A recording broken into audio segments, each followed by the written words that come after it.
आज हम आप लोग को पराक्सीसोम के बारे में बताएंगे। जैसा कि हम जानते हैं पराक्सीसोम दो शब्द से मिलकर बना है। पहला शब्द है पराक्सी और दूसरा शब्द है सोमा। ठीक है, पराक्सीसोम लैटिन वर्ड पराक्सी और सोमा से मिलकर बना हुआ है। पराक्सी मतलब होता है हाइड्रोजन पराक्साइड, हाइड्रोजन पराक्साइड, या इसको कह सकते हैं H2O2। और सोमा मतलब होता है लैटिन वर्ड, इसका मतलब होगा बॉडी। ठीक है, तो ऐसी बॉडी जो हाइड्रोजन पराक्साइड को कंटेन करे, या ऐसी बॉडी इसमें हाइड्रोजन पराक्साइड पाया जाए, उसे क्या कहेंगे? पराक्सीसोम। तो पराक्सीसोम वो ऑर्गेनेल होते हैं जिसमें क्या होता है, हाइड्रोजन पराक्साइड की सिंथेसिस होगी और हाइड्रोजन पराक्साइड का डिग्रेडेशन, दोनों चीज होगा, सिंथेसिस भी होगा और डिग्रेडेशन भी होगा। चलिए दूसरा इंपॉर्टेंट चीज देखते हैं। जो पराक्सीसोम होता है ये एनिमल सेल और प्लांट सेल दोनों में पाया जाता है। दोनों में क्या होता है? प्रेजेंट होता है। ठीक है, ये प्रोकैरियोट में एब्सेंट होता है।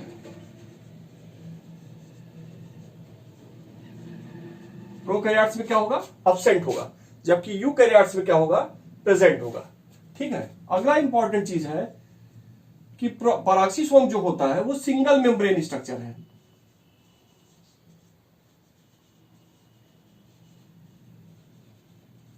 सिंगल मेम्ब्रेन स्ट्रक्चर है। ठीक है, दूसरा इंपॉर्टेंट चीज है, सिंगल मेम्ब्रेन स्ट्रक्चर होते हुए इसमें डीएनए और राइबोसोम एब्सेंट होता है। डीएनए सिंगल मेम्ब्रेन स्ट्रक्चर होता है और इसमें क्या होता है? डीएनए और राइबोसोम एब्सेंट होता है। बहुत इंपॉर्टेंट एक कॉन्सेप्ट है कि पराक्सीसोम का अपना डीएनए और राइबोसोम नहीं होता। अगर अपना राइबोसोम नहीं है, अपना डीएनए नहीं है, तो प्रोटीन सिंथेसिस ये नहीं करेगा। ठीक है, अपना प्रोटीन का निर्माण ये नहीं करेगा। ठीक है, अगला चीज देखिए, जो पराक्सीसोम होता है उसमें बहुत सारे एंजाइम पाए जाते हैं।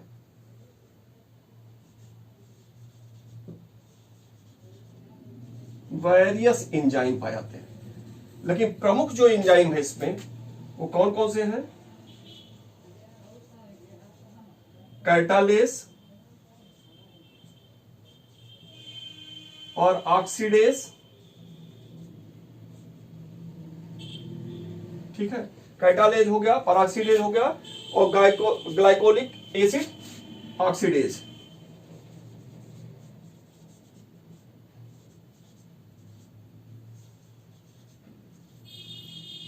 ये प्रमुख एंजाइम है। लेकिन अगर पूछा है सबसे ज्यादा जो मात्रा में एंजाइम पाया रहा कौन सा है, सबसे प्रमुख मेन एंजाइम कौन सा है, इसमें क्या हो गया? कैटालेज। ठीक है, तो कैटालेज जो एंजाइम होता है इसको फास्टेस्ट एंजाइम भी कहते हैं। ये भी इंपॉर्टेंट है, ध्यान रखिएगा। कैटालेज क्या होता है? Fastest enzyme. कुछ किताबों में कार्बोनिक एनहाइड्रेज को भी फास्टेस्ट एंजाइम कहा जाता है।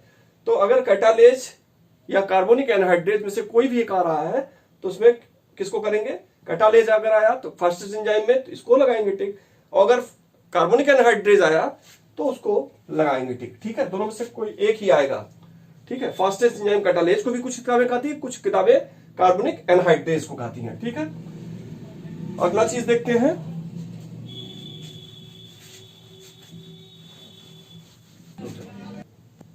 अगर पराक्सीसोम को देखें तो सिंगल मेम्ब्रेन स्ट्रक्चर हो गया, ये इसका मैट्रिक्स है। मैट्रिक्स में जो पीएच इसका होगा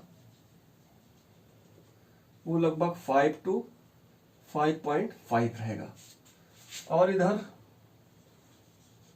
साइटोसाल का जो पीएच होता है वो लगभग 7 to 7.5 पीएच होता है। ठीक है ना? और होता क्या है, यहां पे हाइड्रोजन आयन जो होते हैं उनकी मात्रा क्या है? कम है, इसलिए लेस एसिडिक है। और यहां पे क्या होता है, हाइड्रोजन आयन की मात्रा ज्यादा होती है, इसलिए मोर एसिडिक है। ठीक है, और यहां पे एक पाया जाता है पंप। क्या पाया जाएगा? पंप। पंप क्या करता है? हाइड्रोजन आयन को साइटोसॉल से पंप कर देता है। कहां? मैट्रिक्स में, पैराक्सीसोम के मैट्रिक्स में। ठीक है, तो चूंकि यहां कंसंट्रेशन, यहां पीएच कितना है, यहां कम हाइड्रोजन आयन है, यहां ज्यादा है। ठीक है, तो कम से ज्यादा की तरफ कर रहा है, तो पंप करने के लिए इसको एक एनर्जी की आवश्यकता होती है, एटीपी की आवश्यकता होती है। एटीपी टूटता है एडीपी प्लस इनऑर्गेनिक फॉस्फेट, यह है पैराक्सीसोम।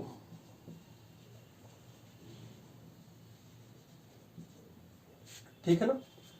दूसरा चीज एक इंपॉर्टेंट यहां पे है कि पैराक्सीसोम जो होता है, अगर प्लांट में देखें, यदि हम प्लांट में देखते हैं तो प्लांट में पैराक्सीसोम की जगह एक और ऑर्गेनेल पाया जाता है, उसे कहते हैं ग्लाइऑक्सीसोम।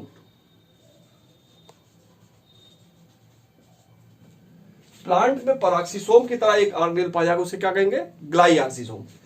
ठीक है, चूंकि ये पैराक्सीसोम के समान होता है, इसलिए ग्लाइऑक्सीसोम को क्या कहते हैं? प्लांट पैराक्सीसोम।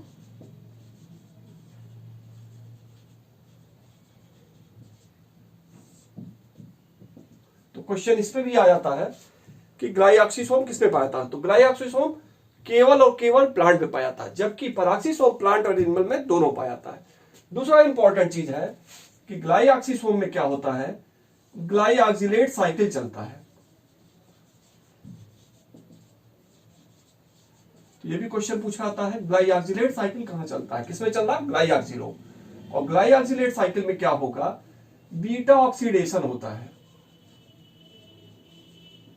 क्या होगा? Beta oxidation. किसका बीटा ऑक्सीडेशन? फैटी एसिड का। फैटी एसिड का बीटा ऑक्सीडेशन होगा और बनाएगा यहां क्या? शुगर। ठीक है, तो ग्लाइऑक्सिलेट साइकिल में क्या होगा? बीटा ऑक्सीडेशन होता है फैटी एसिड का, जिससे बनेगा क्या? शुगर। दूसरा इंपॉर्टेंट चीज है कि जो ग्लाइऑक्सिलोम है, ग्लाइऑक्सीसोम है, ग्लाइऑक्सीसोम पाए जाते हैं कहां? ये सीडलिंग,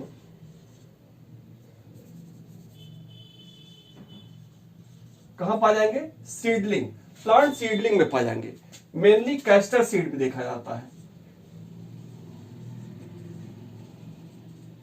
जो ऑयली सीड होते हैं उसमें ये देखा जाता है। ठीक है, ग्लाइऑक्सीसोम। ठीक, तो ये हो गया थोड़ा सा ग्लाइऑक्सीसोम के बारे में। अब हम देखते हैं पैराक्सीसोम के फंक्शन को। किसको देखेंगे? पैराक्सीसोम के फंक्शन को। यदि हम फंक्शन को देखें पैराक्सीसोम की, ठीक है, तो पैराक्सीसोम का पहला जो फर्स्ट कार्य होता है वो क्या होता है? Fatty acid oxidation. क्या होता है? फैटी एसिड का ऑक्सीडेशन करना। और फैटी एसिड का ऑक्सीडेशन करने के लिए इसमें एक प्रमुख एंजाइम जो होता है वो कौन सा है? कैटालेज। कौन सा एंजाइम है? कैटालेज। तो पहला फंक्शन हो गया फैटी एसिड का ऑक्सीडेशन करना। ठीक है, फैटी एसिड टूटेगा किसमें? शुगर या कार्बोहाइड्रेट में। किसकी एंजाइम उपस्थित में? कैटालेज। दूसरा फंक्शन है इसमें है लिपिड बायोसिंथेसिस।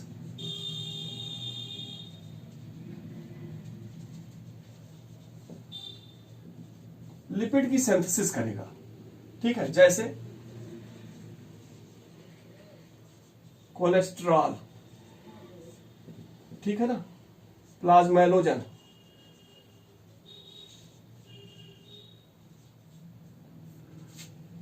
कोलेस्ट्रॉल और प्लाज्मेलोजन। प्लाज्मेलोजन जो होता है वो माइलिन शीथ में पाया जाता है। कहां पाया जाता है? Myelin sheath of nerve cell में। ठीक है, तो लिपिड बायोसिंथेसिस करता है कोलेस्ट्रॉल और प्लाज्मेलोजन। तीसरा इसका फंक्शन है ये C2 साइकिल। किसमें भाग ले रहा है? C2 साइकिल, या कह सकते हैं फोटो रिस्पायरेशन।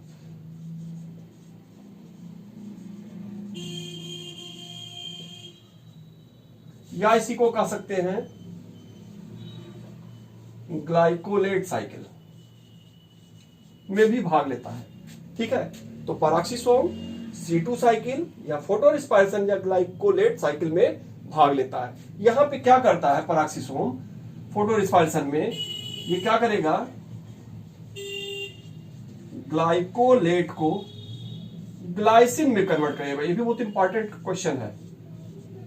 ग्लाइकोलेट को किस में कन्वर्ट करता है, ग्लाइसिन में। इसका अगला फंक्शन क्या है, ये क्या करता है, रिड्यूस करता है, रिडक्शन ऑफ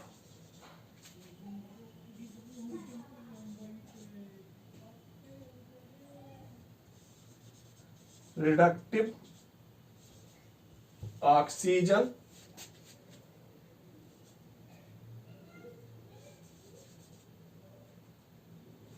या कह सकते हैं ROS,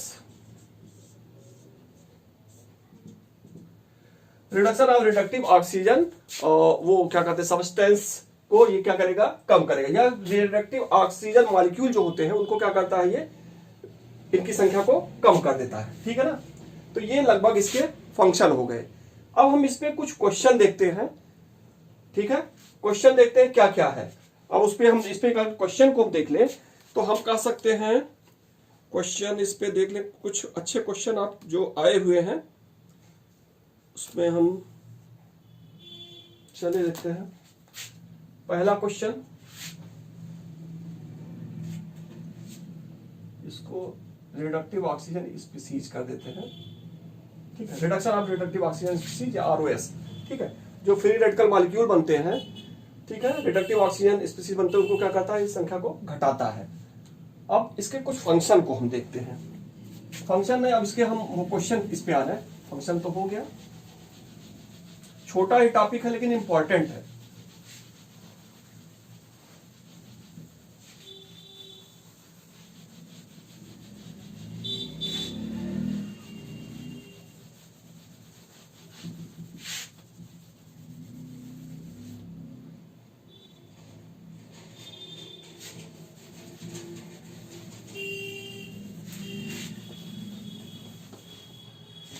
पहला क्वेश्चन देखिए,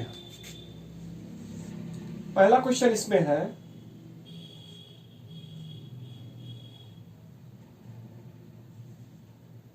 पैराक्सीसोम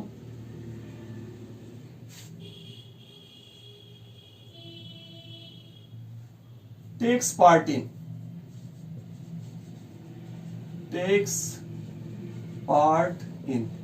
किस में भाग लेता है, पैराक्सीसोम किस में भाग लेता है। पहला है साइट्रिक एसिड साइकिल, दूसरा है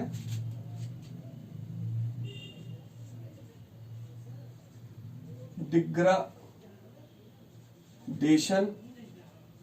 of H2O2, पैराक्सीसोम does not takes part in citric acid cycle, degradation of H2O,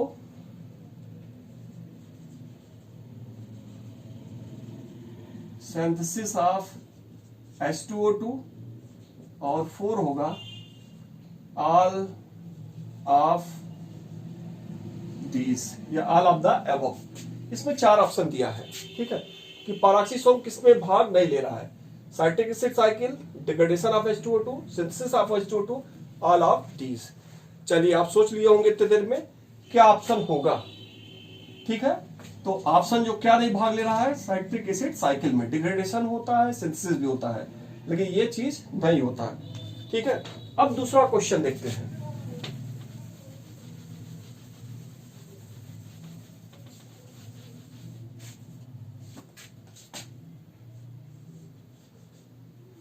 DNA absent in organelle. ठीक है, अगला क्वेश्चन है DNA absent in organelle, nucleus, chloroplast, mitochondria,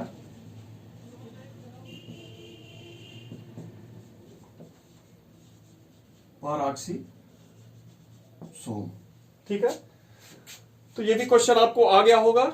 अगर थ्योरी आप ध्यान से भी पढ़े होंगे तो इसमें बताया था डीएनए किसमें एब्सेंट होता है, पैराक्सीसोम। न्यूक्लियस में भी होगा, ठीक है, क्लोरोप्लास्ट में भी होगा, माइटोकॉन्ड्रिया भी होगा, लेकिन पैराक्सीसोम में एब्सेंट होगा। अगला क्वेश्चन देखते हैं।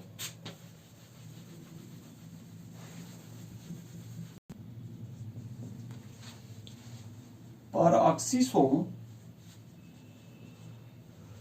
Rich in enzyme. पैराक्सीसोम किस एंजाइम में रिच होता है? पहला है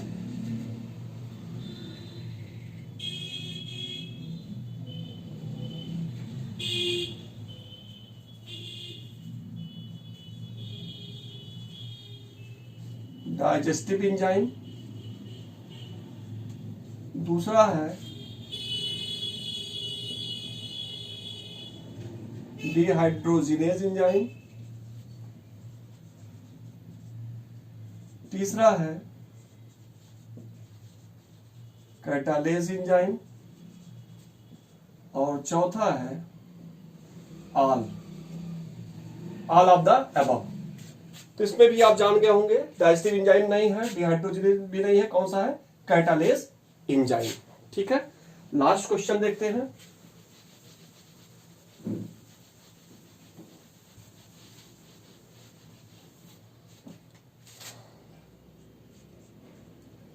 इन फोटो रिस्पायरेशन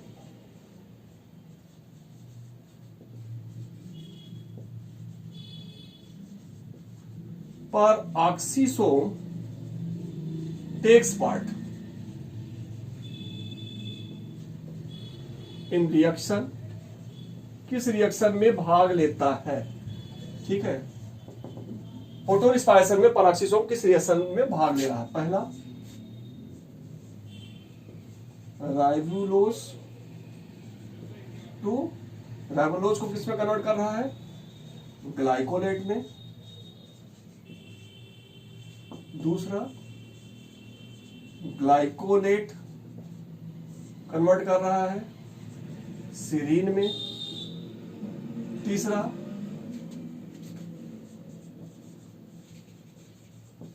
फास्फोग्लाइकोलेट को कन्वर्ट कर रहा है ग्लाइकोलेट में। और चौथा ऑप्शन है ग्लाइकोलेट को कन्वर्ट कर रहा है ग्लाइसिन में। ठीक है, तो कौन सा ऑप्शन होगा? राइबोलोज टू ग्लाइकोलेट, ये भी नहीं है, राइबोलोज का कहीं कोई नाम ही नहीं है। ग्लाइकोलेट टू सीरीन, ठीक है, सीरीन जो है जो फोटो रिस्पायरेशन होता है उसमें 3 ऑर्गेनेल होते हैं, क्लोरोप्लास्ट, पैराक्सीसोम, माइटोकॉन्ड्रिया। पैराक्सीसोम बीच में होता है। ठीक है, अगर 3 ऑर्गेनेल होते हैं उसमें, अगर देखा जाए तो ऊपर वाले में क्लोरोप्लास्ट, बीच में पैराक्सीसोम और नीचे माइटोकॉन्ड्रिया। ठीक है, तो इसमें कह रहा राइबोलोज तो कहीं होता ही नहीं, ऑप्शन खत्म हो गया। ग्लाइकोलेट टू सीरीन, ग्लाइकोलेट यहां रहता है, सीरीन यहां रहता है। ठीक है, तो ये भी ऑप्शन गलत हो गया। फास्फोग्लाइकोलेट टू ग्लाइकोलेट, वो यहीं पे होता है, वो भी खत्म हो गया। पैराक्सीसोम में क्या होता है? ग्लाइकोलेट टू ग्लाइसिन, यहीं पे होता, कन्वर्ट होता है। तो चौथा ऑप्शन सही हुआ। तो इस तरह आज पैराक्सीसोम के बारे में आप जाने। यदि आपको पैराक्सीसोम अच्छा लगा हो तो ज्यादा से ज्यादा चैनल को सब्सक्राइब करिए, लाइक करिए, दोस्तों से शेयर करिए। धन्यवाद।